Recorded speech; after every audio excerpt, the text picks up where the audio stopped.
Saya bilang, tidak ada gunanya Anda IQ-nya tinggi, tapi pemalas, tidak memiliki disiplin. Yang penting adalah Anda sehat, mau berkorban untuk masa depan yang lebih cerah.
Warahmatullahi wabarakatuh. Halo teman-teman semua, kembali lagi bersama saya. Kali ini saya akan membahas sesuatu yang sering menjadi perdebatan, dan kebetulan ada FYP lewat tadi ya. Nanti videonya saya lampirkan sebentar. Party Malaysia versus Indonesia. Shemina Rasnin dikibit Ritokop Resepsi Tokita Moda Basa Kayak Malaysian Batik Basanya is like Adawana Warni, Labi, and Koragyang Abstract Ticket. The Bukai motive line like Dia Ada Haiwan and calculation Jara we like don't use Haiwan so much here and Guna Bonnie at chatting and Dikasini Komi like freehand Lingen block Lulu. When I was like Baru I would get like messages from Indonesia like claiming like angry la Batik is from Indonesia bukan Malaysia, never said Batik was from Malaysia. Lampirkan sebentar, yaitu mengenai batik. Banyak yang seolah-olah batik itu milik bersama, bisa dipakai siapa saja dengan nama yang sama. Mari kita bahas dari awal sampai tuntas, lengkap dengan bukti dan sumber resminya.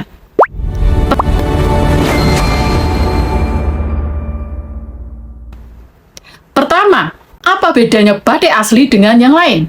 Sebenarnya kita itu bukan melarang siapapun membuat karya seni yang indah. Setiap negara bebas berkarya, tapi ada hal yang mendasar yang perlu kita luruskan. Batik Indonesia itu dikerjakan dengan tangan, meneteskan lilin satu persatu menggunakan alat bernama canting. Proses yang memakan waktu berhari-hari bahkan berbulan-bulan. Setiap lembar batik itu unik, tidak ada yang persis sama. Yang sering disebut batik di tempat lain itu banyak yang sebenarnya adalah batik cetak. Pola yang sudah jadi lalu dicetak ke kain secara berulang-ulang. Prosesnya berbeda, caranya berbeda, hasilnya pun berbeda. Kalau prosesnya sudah berbeda, seharusnya namanya juga berbeda. Itu hal yang wajar dan adil, bukan? Seperti yang dijelaskan di video tadi, si bule mengatakan kalau di sana itu nggak ada corak hewan seperti kita. Kebanyakan corak batik kita itu kan memiliki unsur hewani. Oke. Kedua, dari mana asal kata batik itu sendiri?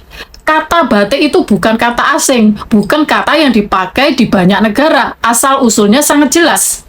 Kata ini berasal dari bahasa Jawa, gabungan dari dua kata. Amba yang berarti adalah menulis atau menggambar, titik itu berarti titik-titik kecil. Artinya menulis dengan titik-titik lilin di atas kain. Sumber kalian bisa dapatkan di Kamus Besar Bahasa Indonesia, Ensiklopedia Sejarah dan Kebudayaan Melayu, Catatan Sejarah Kerajaan Mataram dan Majapahit. Jadi, nama itu sudah jelas milik bangsa dan budaya Indonesia, bukan milik negara lain. Ketiga, bagaimana negara lain melakukan hal yang sama?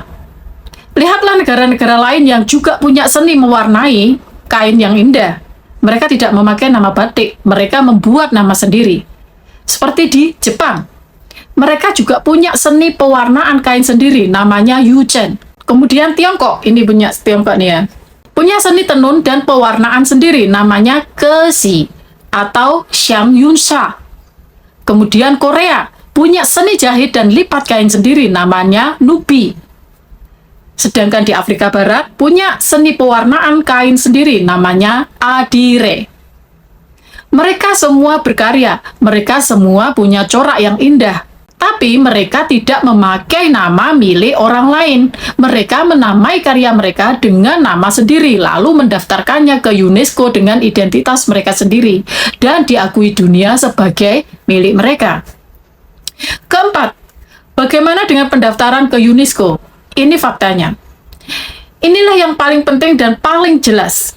Batik Indonesia itu telah diakui secara resmi oleh UNESCO pada tanggal 2 Oktober 2009 sebagai warisan budaya tak benda kemanusiaan. Sumbernya bisa kalian dapatkan di daftar resmi UNESCO nomor pendaftaran 00170. Kemudian batik Malaysia. Sampai hari ini tidak pernah diterima dan didaftarkan sebagai warisan budaya tersendiri oleh UNESCO. Tidak ada nomor pendaftaran, tidak ada pengakuan resmi. Sumber bisa kalian cari di pencarian langsung di basis data warisan budaya tak benda UNESCO. Tidak ada catatan terdaftar atas nama Malaysia. Oke? Mengapa tidak diterima? Karena UNESCO tidak akan mendaftarkan sesuatu dengan nama yang sudah dimiliki dan diakui oleh negara lain.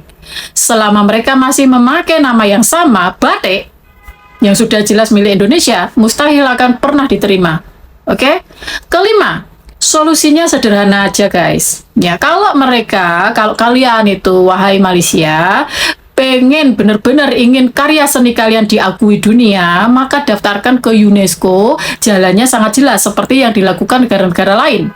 Pertama, ciptakan nama yang benar-benar milik negara kalian sendiri, bukan memakai kata yang berasal dari bahasa Jawa, yang jelas belongs to Indonesia. Oke? Dua, tunjukkan ciri khas yang benar-benar berbeda, bukan sekedar mengikuti pola yang sudah ada. Ketiga, daftarkan dengan identitas murni karya sendiri, barulah dunia akan mengakuinya, bukan dengan cara menjelaskan perbedaan. Kalau di kita itu memiliki banyak unsur hewani, kalau di negara kamu nggak ada gitu, bukan seperti itu ya. Itu bukan hal yang sulit ya, itu hal yang dilakukan oleh Jepang, Tiongkok, Korea, Afrika, semua negara yang menghargai karya sendiri dan menghormati karya orang lain. Tidak perlu memakai nama milik negara tetangga. Itu aja konsepnya, ya. Bukan berarti karya kalian itu tidak boleh ada atau tidak bagus. Boleh saja berkarya, boleh saja indah. Tapi namanya harus jujur. Kalau beda asal, beda cara, beda proses, ya namanya juga harus beda. Seperti kata pepatah, nama adalah jati diri. Jangan memakai jati diri orang lain sebagai milik sendiri. Gimana teman-teman? Gimana dengan pendapat kalian? Kalau kalian setuju, like, subscribe, dan bagikan semua orang agar semakin banyak yang paham bahwa menghormati nama dan asal-usul karya orang lain itu juga menghormati diri sendiri. Terima kasih buat kalian yang terus setia mengikuti konten-konten saya. Tanpa dukungan kalian, channel ini tidak akan berkembang. Jangan lupa terus nantikan video-video berikutnya untuk mengulas hal-hal lain untuk kepentingan kekuatan negeri kita tercinta Indonesia. Terima kasih, tetap setia mencintai Indonesia bersama saya. Wassalamualaikum warahmatullahi wabarakatuh. Tanah air, ku tidak lupakan, kan terkenang selama hidupku. Proklamasi kami bangsa Indonesia dengan ini menyatakan kemerdekaan Indonesia.